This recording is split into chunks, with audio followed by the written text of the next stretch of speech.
ازيكم؟ انا برسوم كلام متخصص في مجال اخبار واحصائيات كرة القدم. فيديو النهارده طبعا هنتكلم فيه عن تفاوض ما بين ادارة نادي يوفنتوس وتجديد عقد اللاعب فيدريكو جاتي لحد 2030، وليه نادي يوفنتوس برغب طبعا في فكرة الاحتفاظ باللاعب مع العلم ان هو ما جالوش عروض ممتازة جدا. كل ده طبعا هنعرفه في فيديو النهارده. طبعا بداية نخش على طول كده على طول اول او باول. نادي يوفنتوس يا ترى هيعمل ايه في الميركاتو الصيف اللي جاي؟ نادي يوفنتوس لحد دلوقتي مش بيراقب في وضع لعيبه كتيره جدا معينه. نادي يوفنتوس هو لحد دلوقتي مستمتع جدا باللعيبه اللي معاه. نادي يوفنتوس لما رحل المدرب طبعا جوتا، المدرب اللي درب نادي يوفنتوس، ما كملش، نقدر نقول ما كملش موسم كامل، وطبعا بسبب النتائج السيئه اللي حصلت لصالح نادي يوفنتوس، بسبب كمان ان نادي يوفنتوس خرج من بطوله دوري ابطال اوروبا. ده برضه احد الاسباب اللي خرج طبعا المدرب جوتا عموما اللي كان قادم من نادي بولونيا. نادي يوفنتوس هو فعلا ممكن يعمل موسم ميركاتو متواضع ممكن في الميركاتو الصيف اللي جاي 2025. خلاص الميركاتو الصيف اللي جاي على بعد شهر وحيد فقط. طبعا انا متحمس جدا للميركاتو، ويعني ربنا طبعا يقدر ان انا اقدر اعمل لحضراتكم جميع فيديوهات كتيرة جدا اول باول. وطبعا صدقوني الفيديوهات دي يعني في الميركاتو مش هيكون فيها ربح، انا مش هاخد ربح طبعا في خلال الفيديوهات الكتيرة جدا اللي اعملها. صدقوني مش هاخد فيها ربح عشان في فعلا ناس هتقول لي انت هتعمل فيديوهات فاكيد هيكون مقابلها ربح كبير ومش ربح كبير ومش عارف ايه وموضوعي. قدام هعمل فيديوهات كتيرة بغرض من ان هي ربح كتير، بس في نفس الوقت انت تستفاد وتاخد المعلومه كواحد بتحب الكوره، بتحب مجال الكوره، هتستفاد وتاخد المعلومه. وفي الجانب الثاني طبعا هحصل طبعا على شيء مادي. لكن في خلال موسم الميركاتو كم عدد كبير بنعمه ربنا، الكم عدد كبير اللي هينزل، الكم عدد الكبير ده صدقوني بنسبه كبيره جدا مش هيكون طبعا هاخد عليه اي اشياء ماديه عموما فلوس يعني. لكن في موسم الميركاتو انا مجهز جدا، مجهز لحاجات كتيرة جدا ممتازة، وأهمهم طبعا ربط الذكاء الاصطناعي. الذكاء الاصطناعي إيه سبب ربطه؟ ربط الذكاء الاصطناعي هو جمع المعلومات وفي نفس الوقت بربط المعلومات ما بين لعيب مثلا 1997، مثلا لعيب مثال بسيط. طبعا جماهير نادي اي سي ميلان، معلش تحضر بس في الحاجه دي. جماهير نادي اي سي ميلان، اللعيب اللي انضم لنادي اي سي ميلان قادم من نادي فاينورد الهولندي مش على سبيل العرب صفقه دائمه حتى تقريبا لحد 2028 او 2027، هو اللعيب سانتياغو غوميز. اللعيب اللي انضم لنادي اي سي ميلان كان في الميركاتو الشتوي 2025 تحديدا. الموقف ده متشابه مع لعيب برضو قادم من نادي في الدوري الهولندي تقريبا، يا بي اس في يا مش متذكر الفريق التاني بصراحة. كان في شهر 7 1987. هو لعيب مشهور جدا، بشهر هو لعيب مشهور، هو لعيب طبعا جوتا طبعا. ده التشابه اللي بنسبه كبيره جدا هيحصل في ميركاتو الصيف اللي جاي، وده اللي انا مجهز له فعلا. ميزه الذكاء الاصطناعي بالنسبه لنا، وده اللي هيفيدني بطريقه مش طبيعيه، ان الذكاء الاصطناعي زي ما قلت لحضراتكم هيجيب لي كم كبير من المعلومات.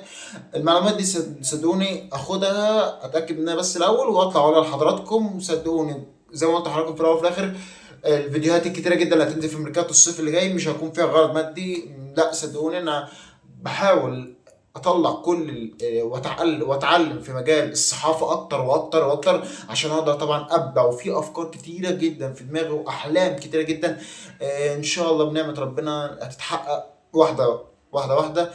طبعا نخش طبعا على الموضوع على طول. اسف ان انا طولت عليكم، نخش على الموضوع على طول. بدايه نادي يوفنتوس على بعد خطوات بسيطة جدا من تجديد عقد اللعيب فيتريجو غاتي لحد 2030، لأن من المقرر أساسا إن عقد اللعيب هينتهي في 2028. اللعيب يوم لما جدد عقده مع نادي يوفنتوس تحديدا كان يوم 25/10/2023. طبعا لحد دلوقتي مفيش اتفاق كامل ورسمي بشأن تجديد عقد اللعيب. المفاوضات مستمرة فقط ما بين إدارة النادي وما بين اللعيب. ارقام اللعيب طوال مسيرته، اللعيب هو سجل 176 انا اسف، اللعيب لعب 176 مباراه، سجل 14 هدف وعمل 3 تمريرات حاسمه. ده طبعا ده الموضوع الاولاني. لسه في كذا موضوع تاني حابب طبعا اقول لحضراتكم عليه. بداية اللعيب طبعا فيدريكو كانت في 2014، موسم 2014 2015 انضم اللعيب على سبيل الإعارة إلى نادي في الدوري الدرجة الستة الإيطالي. وطبعا اللعيب هو لعب مع الفريق تحت سن 19 سنة وسجل 13 هدف في 18 مباراة فقط، رغم انه كان اللعيب بيبلغ من العمر اساسا في الوقت ده 17 سنة فقط. وطبعا اللعيب ظهر في اول مرة مع الفريق كان مع الفريق الاول كان في شهر 2 2015. وطبعا تقريبا اللعيب سجل في 4 مباريات مع النادي.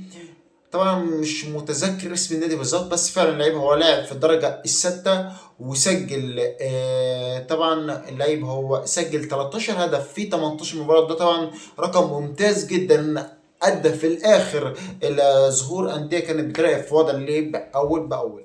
تكمله الموضوع الثاني، موسم 2015 2016 تم تصعيده للفريق الاول زي ما قلت لحضراتكم، مسجل 3 اهداف في 27 مباراه في الدوري. فاز طبعا بجائزه افضل لاعب شاب في الموسم في الوقت ده، وساهم طبعا في تتويج فريقه بكأس ايطاليا. الفريق اللي لعب له هو في الدرجه السادسه، مش متذكر اسمه.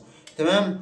وطبعا فعلا اللعيب ده برضه صعد طبعا فريقه تقريبا للدرجه الخامسه، مش متذكر برضه الموضوع ده. تمام، لان برضه في معلومات بتقول ان الدرجه صعد فريقه او لسه ما كان في الفريق حصل على الدوري في الدرجه السادسه، وفي اخبار تانية بتقول ان هو صعد للفريق الدرجه الخامسه. مش متذكر بصراحه، لكن في الاول وفي الاخر هو اللعيب عمل موسم او مواسم ممتازه جدا مع الفريق تحديدا في الدوري الدرجه السادسه. في الاول وفي الاخر ده طبعا الموضوع الاولاني، ده الموضوع التاني. طبعا هو الفيديو يعني قصير جدا مش طويل، بس هدف نادي يوفنتوس. نادي يوفنتوس في الاول وفي الاخر هو من احد اهم الانديه اللي تعاقدت مع لعيبه بكواليتي عالي جدا في الميركاتو الصيف اللي فات. وطبعا على ابرزهم اخو اللعيب ماركوس تورام، اللعيب اللي انضم لنادي يوفنتوس قادم من نادي لينس الفرنسي. ده لينس الفرنسي تقريبا، لينس الفرنسي كان في ميركاتو الصيف اللي فات 2024 بقيمه تتعدى 25 مليون يورو. وطبعا نادي يوفنتوس برضو في الاول وفي الاخر كميركاتو بيعملوا، يعني على سبيل المثال في الميركاتو الصيف اللي فات حصلت ضجه حرفيا في الكره الايطاليه وتحديدا في نادي يوفنتوس بسبب، طبعا كلنا عارفين اللعيب لويس، اللعيب مش ديفيد لويس او لويس، اللعيب ده تحديدا اللي لعب مع نادي او مكمل مع نادي يوفنتوس. واللعيب ده برضو قبل ما ينضم لنادي يوفنتوس قادم من نادي استون فيلا لما في صفقه حصلت تبادل في الاول وفي الاخر. طبعا نادي يوفنتوس فعلا راح اللعيب من نادي يوفنتوس انضم لاستون فيلا، وفي لعيب من استون فيلا انضموا لنادي يوفنتوس. وطبعا دي برضو كان احد الميزه اللي عملها نادي يوفنتوس في الميركاتو الصيف اللي فات، والميزه اللي عملها نادي يوفنتوس في الميركاتو الشتوي اللي فات ان هو ضم لعيب ممتاز جدا، لعيب بكواليتي هايل، لعيب كل مدى بيزداد تألق. طبعا هو اللعيب تقريبا ايام لا مش ايام ماتسن، لعيب انضم الى نادي تشيلسي. ان مين المقرر هو صاحب الجنسيه البرتغاليه، لان مين المقرر انه ينتهي عقده مع نادي تشيلسي في 2031، فاللعيب انضم لنادي تشيلسي وبعد كده انضم على سبيل الاعاره الى نادي يوفنتوس. كان في الميركاتو الشتوي اللي فات تقريبا بدون بند خيار الشراء اللاعب هيرجع تاني لنادي تشيلسي، صاحب الجنسيه البرتغاليه، سنه صغير. هو انضم لنادي تشيلسي قادم من نادي بازل السويسري في الميركاتو الصيف اللي فات، بس اسمه مش متذكره بصراحه. ده طبعا يعتبر فيديو النهارده، هو فيديو بسيط جدا جدا. اتمنى طبعا ان الفيديو يعجب حضراتكم. سلام.